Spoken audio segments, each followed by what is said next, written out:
Stay calm and listen. Your husband is at the OBGYN clinic where I work right now. I received a frantic phone call one day from my best friend who works at the hospital.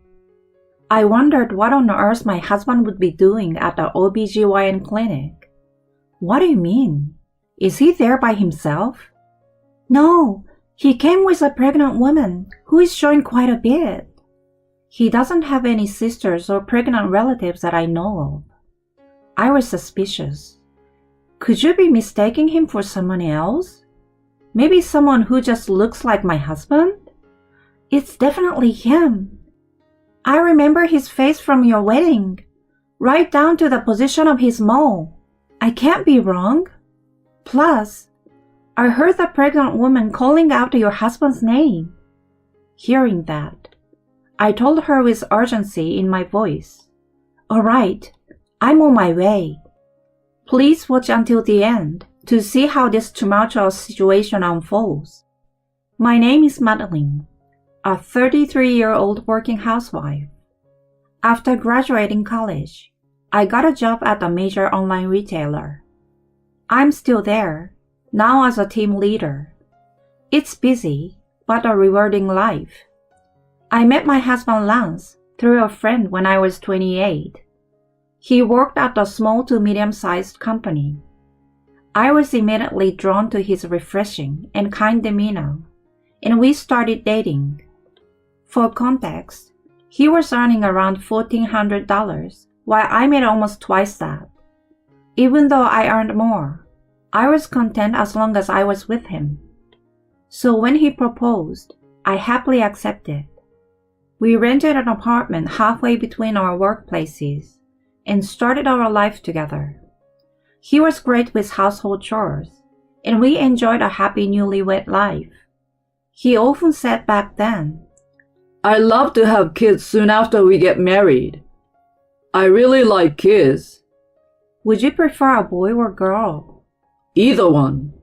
I'd raise a girl like a princess. And if it's a boy, I'd love to play baseball with him. Then we better start saving up. We were full of excitement for the future. About a year into our marriage, something wonderful happened. I discovered I was pregnant. "Lance, it looks like we are going to have a baby." "What? Really? Oh my gosh, Madeline!" He hugged me joyfully. I felt enveloped in happiness in his arms. We confirmed the baby's heartbeat, and he took great care of me during the tough times of morning sickness. He did most of the housework, and even went to different supermarkets to find food I craved. I always expressed my gratitude to him. "Thank you so much, honey. I really appreciate everything you do." "It's nothing, babe. You are carrying our child. This is the least I can do." I truly felt lucky to have married him. Then, tragically, at the 15-week checkup, the doctor delivered shocking news. "We can't find the baby's heartbeat." My baby had passed away inside me. When I told this to Lance, crying, he was devastated. "Lance, the baby's heartbeat isn't there." "What? Does that mean it's a miscarriage?" "Yes." In front of a speechless Lance, I broke down in tears. It was the hardest night of my life. Afterward, while I was recovering from the shock and undergoing procedures at the hospital, Lance handled all the paperwork. I couldn't get back on my feet for a while, and even took a few months off from work. I managed to do the household chores, but tears would often unexpectedly spill. Lance seemed unsure of how to help. "Madeline, let's have dinner together." "I don't want to." "But you need to eat for your health." "Just leave me alone." Looking back, I might have been at fault too, but I was in shock from losing our child and couldn't think straight. Time passed, and I gradually started to look forward again. "Lance, I'm sorry for everything. I'm okay now." I remember how relieved he looked when I told him that. It wasn't just my husband who supported me through this tough time. My best friend Bethany was also there for me. She has been my friend since high school and was working as a nurse in a nearby city, specifically in an OBGYN clinic. She deeply sympathized with my situation and encouraged me. Don't blame yourself. These things unfortunately happen quite often. But many women have healthy babies after a miscarriage. Let's look forward again. Her words helped me find my way back, and I was deeply grateful to her.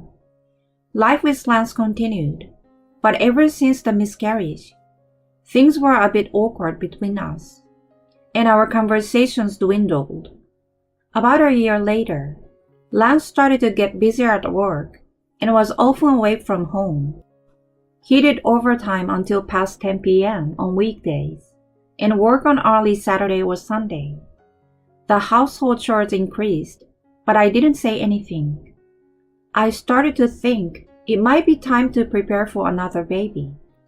I began to improve my diet and take care of my body, but he didn't cooperate with my attempts to conceive. He became distant at night, turning his back to me and going to sleep. I started to feel resentful towards him. Then one day, I saw the spine of a book peeking out of Lance's open bag. The New Dad's Guide to Parenting and Baby's First Parent, the ultimate naming encyclopedia. I showed them to him when he woke up. My voice filled with excitement. Lance, you've been studying for a baby. He looked startled. What? You looked in my bag? It was open, and I just saw it. I'm so happy you've been thinking about it. Yeah, I've been thinking about it. He said that and quickly put the books back in his bag before leaving for work. I was relieved he still wanted a child. That's great. I need to keep up with my efforts, I said to myself. I became more positive and devoted myself more to household chores and self-improvement.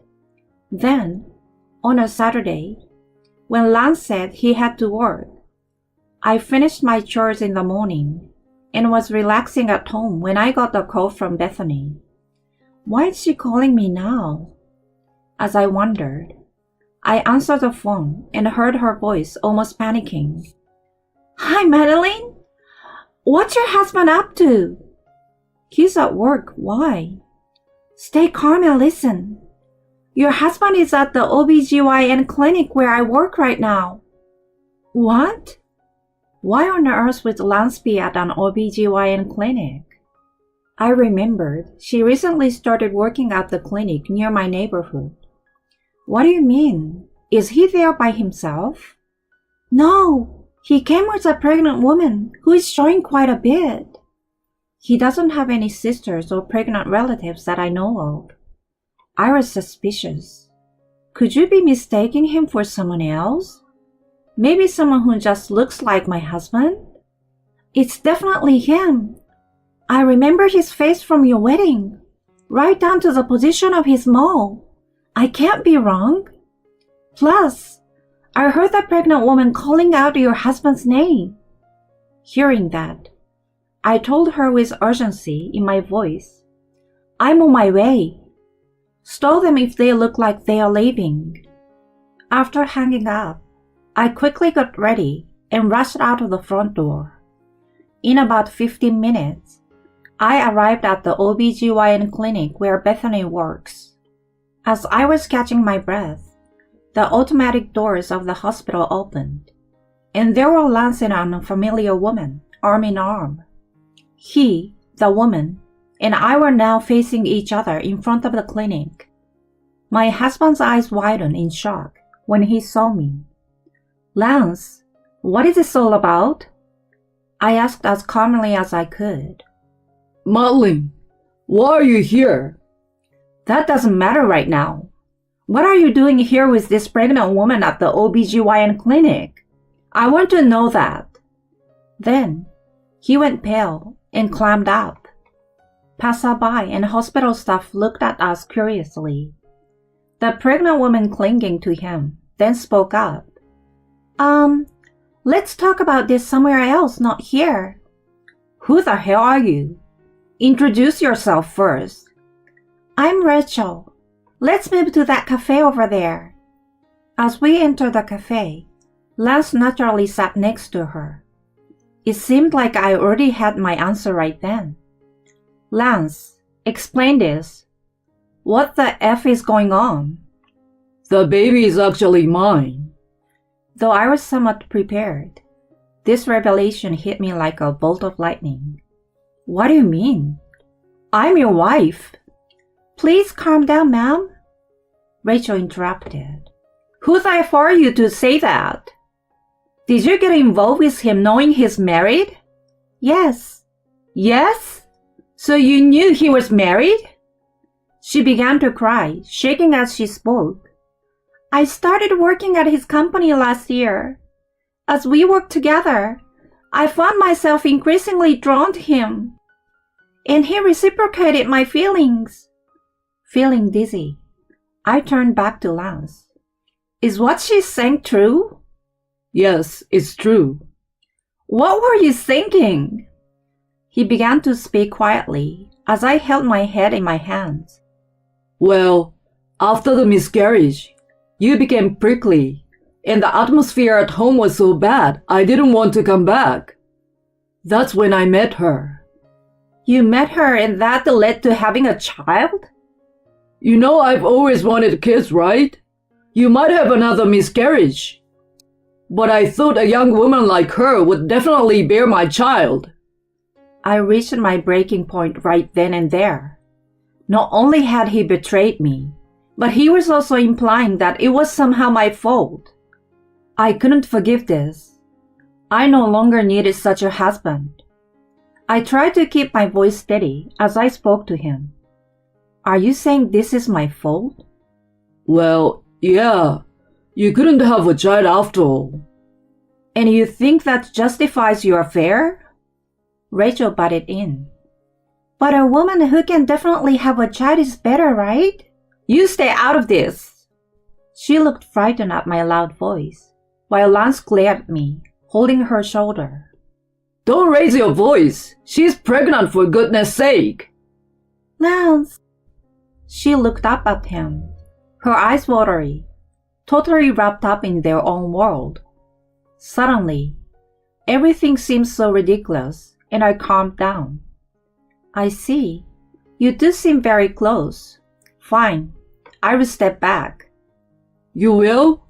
Thank you, Madeline. Thank you, Mom. I will make Lance happy. The two of them held hands and rejoiced, and I watched them with a cold eye. But Lance, you do realize you're the guilty spouse, right? Huh? Guilty spouse? What do you mean? He looked bewildered as I calmly explained. It means you're the one who caused the grounds for divorce. You have no objections to that, correct? A guilty spouse can't file for divorce. You do understand that, right? What? I didn't know that. So I can't file for divorce unless you do? That's how it works. He seemed surprised, but then tried to regain his composure. But you just said you'd step back. Yes, I did. But there are conditions for divorce. You have to renounce your claim to the property division. What? I explained that I wanted all of our joint savings, household items, and the car to be mine. What? That's a problem. I hardly have any savings. If you don't waive your right to the property division, I won't agree to a divorce. Rachel here will have to raise a fatherless child. No. They were both visibly shaken. She then glared at me with determination. Are you a devil or something? We're about to have a child, and you won't divide the property? That's not my problem. Ready to be a single mother? As I spoke condescendingly, her eyes filled with tears, and she shook Lance's arm. It's okay, Lance. Let her have the savings. We can work hard together again. Let's get rid of this evil lady and be together. Oh, Rachel. They seemed about to enter their own world again, but I cut in matter-of-factly. Oh, and I will be filing for alimony for the affair, of course. $50,000 each, please. What? If you don't waive the property division, we will settle with that. The two of them looked at me, eyes wide. Did they really think they could do all this without having to pay alimony? Surprised? That's only fair, isn't it? But $50,000 each, that's too much. Alimony isn't included in the property division. Make sure you have it ready. You're already making more money than me. And still you are so greedy for money? See whatever you want. I'm definitely filing for alimony. Rachel then blurted out. Lance, this is too much. Let's hire a lawyer and fight this. Yeah, you better be prepared, Madeline. I will be the one to demand alimony from for emotional distress, you fool. I scoffed at their threats. Sure, bring a lawyer or whatever you want. Let's see if you can find one who will take your ridiculous side as a guilty spouse. What did you say? I will see it through to the end, whether it's a trial or whatever. Do you two even have the money for legal fees? Especially with a baby on the way. My concern made them both look down, trembling. What? Do you have something to say?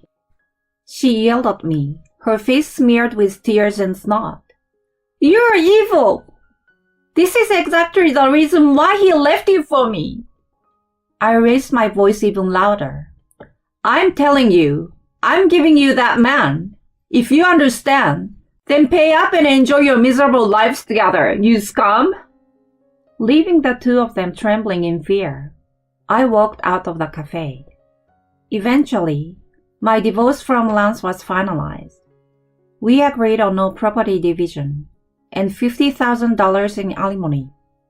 Lance and Rachel apparently begged their relatives for money, but after hearing about their situation, the relatives firmly refused, and he was even disowned by his family. In the end, they had to borrow money to pay me the alimony. They tried to stay together, but they were ostracized at work and eventually fired. With a baby on the way, they both ended up jobless and in debt. Seeing their plight, Rachel's parents said they would raise a child until they could pay off their debts. They were left unable to properly raise their own child. For a man who loved children, this must have been excruciating. They now live in a rundown apartment, working day and night to pay off their debts. Bethany, who lives nearby, says their apartment is always filled with the sound of arguing. I feel no sympathy for them. Meanwhile, I moved to a new place with my alimony, and I'm living comfortably. My work is going well, and I'm set to be promoted earlier than my peers. Now I'm focused on my career and finding someone truly trustworthy.